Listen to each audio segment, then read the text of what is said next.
लेकिन अब उसके चेहरे पर हैरत के तासुरात और ज़्यादा बढ़ गए। जहाँ बैठो, जूलियट ने एक कुर्सी की तरफ इशारा करते हुए कहा और अल्फ्रेड खामोशी से कुर्सी पर बैठ गया। तुम्हें याद है कि एक बार तुमने मुझे प्रपोज किया था, लेकिन मैंने तुम्हारी ऑफर ठुकरा दी, जूलियट ने मुस्कुराते हुए कहा। अच्छी तरह याद है, अच्छी तरह याद है मादाम, लेकिन अल्फ्रेड के लहजे में बेपनाह हैरत उभर आई। सुनो अल्फ्रेड, तुम मेरे फर्स्ट कज़न भी हो और मैं तुम्हें पसंद भी करती हूँ। मैंने इस वक्त इसलिए इनकार कर दिया कि मैंने अपनी ज़िंदगी का जो मकसद बनाया था, मैं पहले उस मकसद को हासिल करना चाहती थी और उसकी तगो-दो में थी। लेकिन अब जबकि वो मकसद पूरा होने का वक्त आया है तो हकीकतन मैं तन्हा रह गई हूँ। अब मुझे एक ऐसे पार्टनर की ज़रूरत है जिस पर मैं आंखें बंद करके एतमाद कर सकूँ, जूलियट ने कदरे जज्बाती लहजे में कहा। मादाम, मैं अल्फ्रेड ने कुछ कहना चाहा, लेकिन जूलियट ने हाथ उठाकर उसे बोलने से रोक दिया। पहले मेरी पूरी बात सुन लो। इस इनकार और ऑफर को 4 साल गुजर चुके हैं, लेकिन इन 4 सालों में हमेशा मैं तुम्हें इस नुक्ता नज़र से परखती रही हूँ कि क्या तुम वाकई मेरे लिए मुखलिस हो और ऐसे पार्टनर बन सकते हो जिस पर मुकम्मल एतमाद किया जा सके। और ये तुम्हारी खुशकिस्मती है कि तुम मेरी तवक्कात पर हमेशा पूरे उतरे हो। चनाचे मैंने कॉफ़ी पहले ये फैसला कर लिया कि जैसे ही मैंने फाइलैंड पर मुकम्मल कब्जा कर लेना है, मैं तुमसे शादी कर लूँगी और अब भी मेरी यही फैसला है। लेकिन अब तुम्हारी आजमाइश एक नए दौर में दाखिल होने वाली है। मुझे खुलकर और साफ साफ बता दो कि क्या तुम अब भी मुझसे शादी करना चाहते हो या नहीं, जूलियट ने कहा। तो अल्फ्रेड जकलत कुर्सी से उठा और घुटनों के बल जूलियट के सामने बैठकर उसने उसके घुटने पर रखे हुए हाथ पर अपना मुंह रख दिया। दूसरे लम्हे वो तेजी से उठा और दोबारा वो कोई मजीद बात करती, अचानक मेज पर मौजूद टेलीफोन की घंटी बज उठी और जूलियट ने हाथ बढ़ाकर रिसीवर उठा लिया। यस, जूलियट ने तहकुमाना लहजे में कहा। मादाम, मैं नंबर 11 बोल रहा हूँ, आपके लिए इंतहाई अहम खबरें हैं। दूसरी तरफ से एक मर्दाना आवाज़ सुनाई दी। ओह, कैसी खबरें? जूलियट ने चौंक कर पूछा, क्योंकि नंबर 11 उसी ग्रुप का खास मुहब्बर था। मादाम, हाक का चीफ एंड्रियो कत्ल हो चुका है और बायर अब हाक की सरबराह बन गई है। रिचमंड को उसने नंबर 2 बना लिया है, नंबर 11 ने कहा। क्या क्या कह रहे हो? एंड्रियो कत्ल हो गया है? किसने किया, कैसे हुआ, कब हुआ? जूलियट ने मुसलसल बोलते हुए कहा। मादाम, दूसरी अहम खबर यह है कि 1130 क्लब का चीफ जोलान हलाक कर दिया गया और वहां से पाकिस्तानी साइंसदान को भी इंतहाई हैरत अंगेज तरीके से अगवा कर लिया गया है।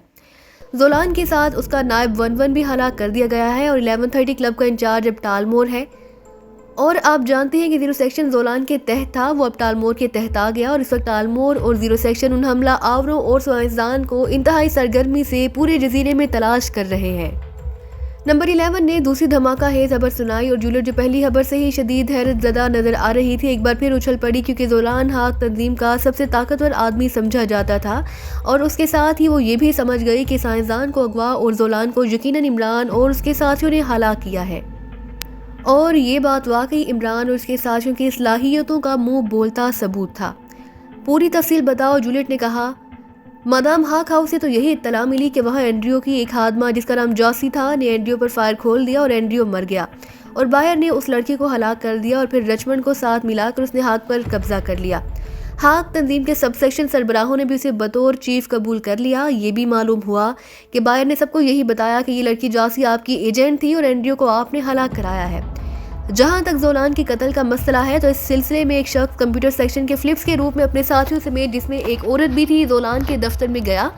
फिर जोलान ने 11 को हुक्म देकर उस साइंसदान को अपने दफ्तर में तलब किया। उसके बाद वो लोग उस साइंसदान समेत गायब हो गए। बाद में जोलान और 11 की लाशें पड़ी हुई मिली। नंबर 11 ने तफसील बताते हुए कहा। वो पकड़े नहीं गए? जूलियट ने पूछा। नहीं मादाम, अभी तक तो नहीं पकड़े गए, नंबर 11 ने जवाब देते हुए कहा। ओके, उन लोगों के मुतालिक अगर कोई खबर मिले तो मुझे फ़ौरन रिपोर्ट देना, जूलियट ने कहा और रिसीवर रख दिया। देखा तुमने अल्फ्रेड, इस इमरान और उसके साथियों की सलाहियतें, उन्होंने नामुमकिन को मुमकिन बना दिया। लेकिन अब मसला ये है कि गोल्डमैन उन्हें यहाँ का रास्ता नहीं देखने दिया, इसलिए अब वो ना जाने कहाँ गए। अगर वो यहाँ आ जाते तो हम उनकी मदद से अब उस बायर को आसानी से ख़त्म करके एक हाक पर कब्जा कर लेते। एंड्रियो की मौत के बाद अब हाक की वो ताकत ना रहेगी जो उसकी ज़िंदगी में थी, जूलियट ने कहा। हाँ, लेकिन ये बायर भी कमज़ोर दुश्मन नहीं। वैसे भी हमें बायर के साथ साथ हाक के सेक्शन चेफ्स का भी खात्मा करना होगा, वरना हाक इतनी आसानी से काबू में ना आ सकेगी, अल्फ्रेड ने जवाब देते हुए कहा। ठीक है, काश ये इमरान और उसके साथी जहाँ आ जाते तो हमें बेहद तकवीत मिल जाती, जूलियट ने कहा। वो शायद इमरान और उसके साथियों की सलाहियतों से बेहद मुतासिर हो गई थी और फिर काफ़ी देर तक इन मामलात पर बातचीत होती रही। अचानक एक बार फिर टेलीफोन की घंटी बज उठी और जूलियट ने चौंक कर रिसीवर उठा लिया।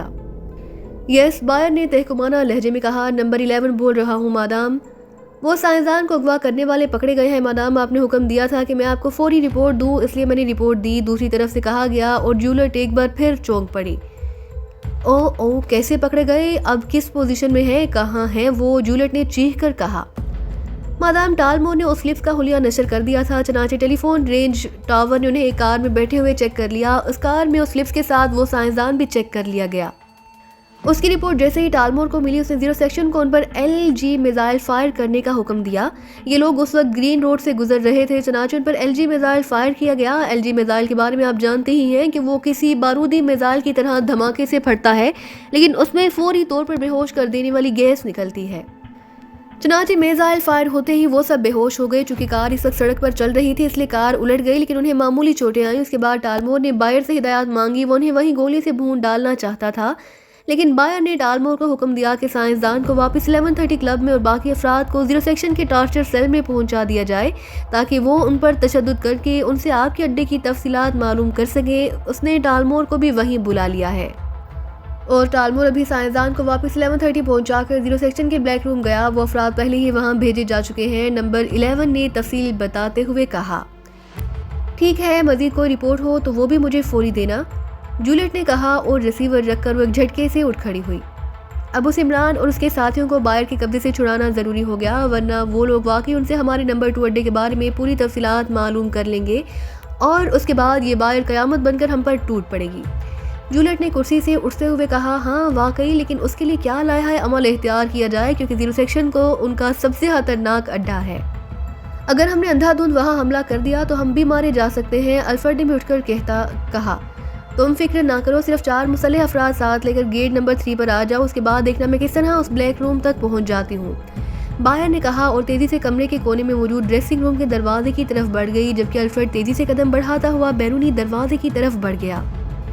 इमरान की आंखें एक झटके से खुली। पहले चंद लम्हे तो वो लाशऊरी कैफियत में रहा, लेकिन फिर आहिस्ता आहिस्ता उसका शऊर जागता गया और साथ ही उसके जहन में मिसाइलों की फायरिंग, धमाके और कार के अंदर मौजूद अफराद की चीखें, सब कुछ याद आ गया। उसने तेजी से इधर उधर नजरें घुमाई और दूसरे लम्हे उसके हलक से इत्मीनान का एक तवील सांस निकल गया, क्योंकि उसके सारे साथी जहां मौजूद थे और वो भी जिंदा थे और ठीक ठाक भी, लेकिन बहरहाल वो बेहोश थे। अलबत्ता डॉक्टर हिदायतुल्लाह मौजूद ना थे। ये एक बड़ा कमरा था जिसकी दीवारों पर टॉर्चिंग के जदीद तरीन आलात मौजूद थे और इमरान और उसके साथ इस कमरे के दरमियान में लकड़ी की कुर्सियों पर बैठे थे। उनके जिस्मों को रस्सियों से अच्छी तरह जकड़ा गया। सफदर के सर पर बाकायदा पट्टी बंधी हुई थी, इसी तरह टाइगर की कलाई पर भी पट्टी बंधी हुई नजर आ रही थी। इस कदर खौफनाक मिसाइलों के फायर होने के बावजूद हम सब सही सलामत कैसे बच सकते हैं, इमरान ने होंठ चबाते हुए कहा और उसका शऊर आहिस्ता आहिस्ता जागा। उसे ये भी एहसास हो गया कि उसे किसी गैस या रेत की मदद से बेहोश किया गया। ये ख्याल आते ही उसके जहन में फ़ौरन एक झमाका सा हुआ कि ये यकीनन LG मिसाइल होंगे। उनकी यही खासियत थी कि देखने में और धमाके के लिहाज से वो खौफनाक मिसाइलों के अंदाज में फटते थे, लेकिन उनमें से फटने के बाद बेहोश कर देने वाली ज़ूद असर गैस ही निकलती थी। और ये ख्याल आते ही उसने एक तवील सांस लिया। उसे मालूम हो गया कि मखसूस जहनी कुव्वत के अमल से वो गैस अटैक के बावजूद होश में आ गया, लेकिन उसके साथ ही जाहिर है जब तक इस गैस के एंटी इंजेक्शन ना लगते होश में नहीं आ सकते थे। इमरान ने अब रस्सियों को काटने की तरफ तवज्जो की। उसने पुश पर मौजूद हाथों को हरकत दी, लेकिन दूसरे लम्हे वो ये महसूस करके चौंक पड़ा कि उसके हाथ उकब में जाकर कलाइयों में क्लिप हथकड़ी डाली गई है और फिर उसे कुर्सी पर बिठाकर रस्सियों से जकड़ा गया है। लेकिन क्लिप हथकड़ी के दरमियान मौजूद बटन तक उंगली पहुंचाने की कोशिश शुरू कर दी और चंद लम्हों की कोशिश के बाद अचानक खटाक की आवाज़ के साथ ही हथकड़ी खुलकर कलाइयों से निकलकर उसके उकब में कुर्सी की सीट पर गिर गई और इमरान ने दोनों बाजुओं को बजाय साइड में करने के मुखालिफ सिमतों में मोड़ना शुरू कर दिया। दाएं बाजू को जो बुश पर मुड़ा हुआ था बाएं तरफ और बाएं बाजू को दाएं तरफ करते हुए लामहला उसे अपने जिस्म को अंदर की तरफ समेटना पड़ा। इस तरह उसके जिस्म के गिर्द मौजूद रस्सियां भी कदरे ढीली पड़ गई, लेकिन कुर्सी की चौड़ाई काफ़ी थी, इसलिए उसके बाजू मुखालिफ सिमत में घूमती हुई रस्सियों तक तो ना पहुंच सके। चनाचे उसने अब दूसरा तरीका इस्तेमाल करना शुरू कर दिया। उसे दोनों बाजुओं को मोड़कर सीधा करके इस तरह हाथों को कुर्सी की सीट की साइडों तक पहुंचाने की कोशिशें शुरू कर दी। थोड़ी सी कोशिशों के बाद वो ऐसा करने में कामयाब हो गया। अब उसकी नाव पर बंधी हुई रस्सी जो साइड से होकर कुर्सी की पुश की तरफ जाकर घूम गई, उसके नाखूनों में लगे हुए ब्लेड की जद में आ गई और चंद लम्हों की कोशिश के बाद आखिरकार वो इस तनी हुई रस्सी को काट लेने में कामयाब हो ही गया। उस रस्सी के कटते ही उसके जिस्म के गिर्द बंधी हुई तमाम रस्सियां यकलहर ढीली पड़ गईं और इमरान ने आगे की तरफ झटके दे देकर उन्हें और भी ज़्यादा ढीला कर दिया। अब उसके दोनों बाजू रस्सियों से बाहर निकल आए। चनाचे दूसरे ही लम्हे उसने रस्सियां खोलकर एक तरफ डाली और एक झटके से कुर्सी से उठकर खड़ा हो गया। कमरे का इकलौता दरवाज़ा एक साइड पर था और दरवाजे की साहत बता रही थी कि कमरा साउंड प्रूफ बनाया गया ताकि अंदर उभरने वाली चीज़ें बाहर ना जा सके। कुर्सी से उठकर वो तेज़ी से दरवाजे की तरफ बढ़ा, लेकिन अभी वो दरवाजे तक पहुंचा ही था कि दरवाजे की नाप घूमी और इमरान तेज़ी से साइड की दीवार से लग गया। दूसरे लम्हे भारी दरवाज़ा एक झटके से खुल गया और एक आदमी तेज़ी से अंदर दाखिल हुआ। उसके हाथ में एक सिरिंज थी। अरे, वो आदमी अंदर आकर जैसे ही मुड़ा, उसकी नज़रें उस खाली कुर्सी पर पड़ी तो उसके मुंह से बेएहतियात निकला, लेकिन उसी लम्हे इमरान ने उस पर छलांग लगा दी और दूसरे लम्हे वो आदमी बुरी तरह चीखता हुआ उछलकर नीचे गिरा। उसके हाथ में मौजूद सिरिंज हवा में उड़ती हुई छत की तरफ बुलंद हुई कि इमरान ने झपट कर उसे फिजा में ही पकड़ लिया। सुई पर चूंकि केप चढ़ी हुई थी, इसलिए इमरान को उसे पकड़ने में कोई खास एहतियात ना करनी पड़ी। उसके साथ ही इमरान तेजी से घूमा और लात मार कर उसने खुला हुआ भारी दरवाज़ा बंद कर दिया।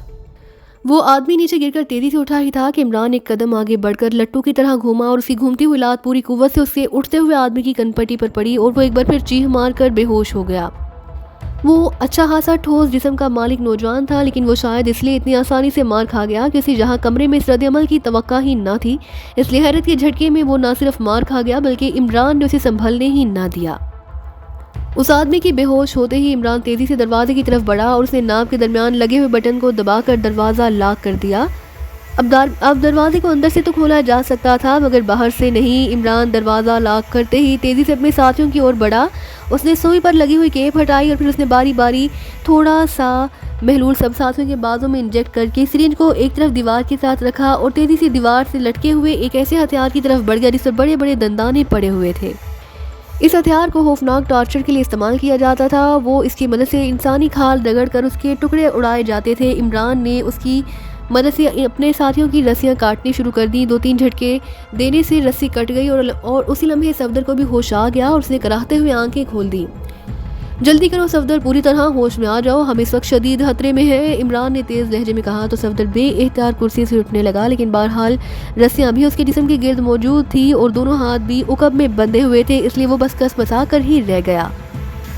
ये क्या है, हम कहाँ हैं? वो खौफनाक धमाका। सफदर ने होश में आते ही इधर उधर देखते हुए हैरत भरे लहजे में कहा। वो LG मिसाइल थे, सिर्फ बेहोश कर देने वाले। इमरान ने मुख्तसर सा जवाब दिया और उसकी रस्सियां अलहदा करके सफदर को बाजू से पकड़कर खड़ा किया और फिर उसकी क्लिप हथकड़ी खोल दी। तुम अब सब साथियों को आज़ाद कराओ, मैं इस आदमी की तलाशी ले लूँ, शायद कोई हथियार मिल जाए। इमरान ने वो दंदाने वाला आला सफदर की ओर बढ़ाते हुए कहा और खुद वो भागता हुआ फर्श पर बेहोश पड़े हुए उस आदमी की तरफ बढ़ गया। चंद लम्हों की तलाशी लेने के बाद आखिरकार इमरान उस आदमी की जेब से एक मशीन पिस्टल बरामद करने में कामयाब हो ही गया। उसने पिस्टल एक तरफ रखा और फिर झुककर उसने उस आदमी का नाक और मुंह दोनों हाथों से बंद कर दिया।